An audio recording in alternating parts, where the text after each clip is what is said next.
ശ്രീമന്നാരായണീയം ദശകം 29 അമൃതാഹരണവും അസുര നിഗ്രഹവും. ശ്ലോകം 6.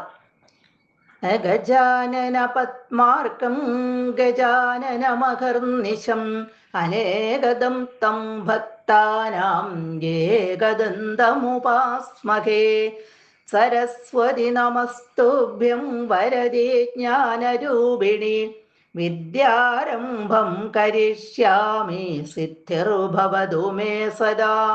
ഗുരുർബ്രഹ്മ ഗുരുർവിഷ്ണുർഗുരുർദേവോ മഹേശ്വര ഗുരുഃ സാക്ഷാത് പരം ബ്രഹ്മ തസ്മൈ ശ്രീ ഗുരവേ നമഃ. ഓം നമോ ഭഗവതേ വാസുദേവായ. ത്വത്തസുധാഹരണയോഗ്യഫലം പരേഷു ദത്വാ ഗദേ ത്വയി സുരൈ ഖലു ദേവ്യഹൃഹ്നൻ ഘോരേധമൂർച്ഛതിരണേ ബലിദൈത്യമായ വ്യാമോഹിതേ സുരഗണേ ത്വമിഹാവിരാസി.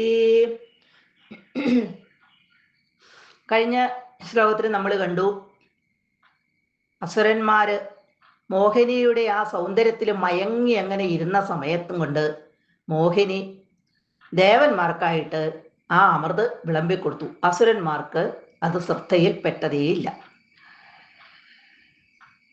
എന്നാൽ ഇവിടെ രാഹു ദേവന്റെ രൂപമെടുത്ത് സൂര്യചന്ദ്രന്മാരുടെ നടുക്ക് വന്നിരുന്നു. അമൃത് വിളമ്പിയപ്പോൾ ഒരൽപ്പം കഴിച്ചു.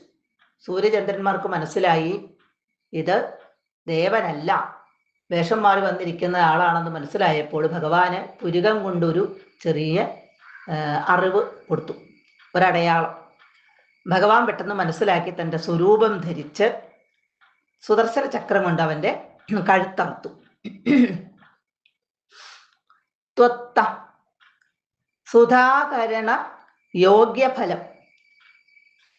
ഇവിടെ ഭഗവാന്റെ പക്കൽ നിന്ന്, അതായത് ധന്വന്തരി മൂർത്തിയായ ഭഗവാന്റെ പക്കൽ നിന്ന്, ഭഗവാന്റെ കയ്യിൽ നിന്ന് സുധാഹരണ, സുധ അമൃത്, ആ അമൃത് ഹരിച്ചതിൻ്റെ, തട്ടിയെടുത്തതിന് യോഗ്യഫലം, യോഗ്യ തക്കതായിട്ടുള്ള ഫലം. പരേഷു, പരേഷു എന്ന് പറഞ്ഞാൽ ഇവിടെ ശത്രുക്കൾ എന്നുള്ള അർത്ഥത്തിലാണ് ഉപയോഗിച്ചിരിക്കുന്നത്. അതായത് അസുരന്മാർക്ക്, ആ ശത്രുക്കൾക്ക് ദത്വ ഉണ്ടാക്കി കൊടുത്തിട്ട് ത്വയി ഗതേ ഭഗവാൻ പോയപ്പോൾ.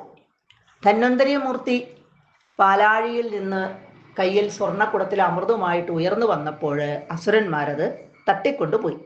അങ്ങനെ തട്ടിക്കൊണ്ടു പോയതിൻ്റെ ഫലമാണ് അവർക്ക് ഇപ്പോൾ ഇവിടെ ഭഗവാൻ കൊടുത്തത്. അതായത് അവർക്ക് അമൃത് കൊടുത്തതേയില്ല, ദേവന്മാർക്ക് മാത്രമായിട്ട് കൊടുത്തു. എന്നിട്ട് ഭഗവാൻ അവിടെ നിന്നും മറഞ്ഞപ്പോൾ തേ ഖലു, ആ അസുരന്മാരാകട്ടെ, ഇവിടെ ഭഗവാൻ പോയി കഴിഞ്ഞ് ഈ അസുരന്മാരിങ്ങനെ ഇരുന്ന് ഇവർക്ക് അമൃത് കിട്ടുന്നില്ല എന്ന് കണ്ടപ്പോൾ അവർക്ക് എന്തോ ഒരു സംശയം തോന്നി.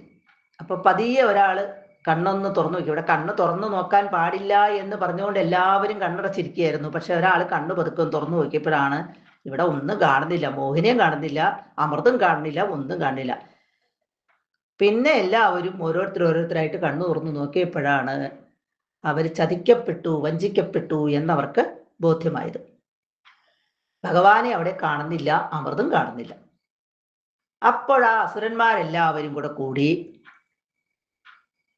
ഇവിടെ സുരൈ ദേവന്മാരോട് വ്യഹൃഹ്നൻ യുദ്ധം ചെയ്യാനായിട്ട് ഇറങ്ങി.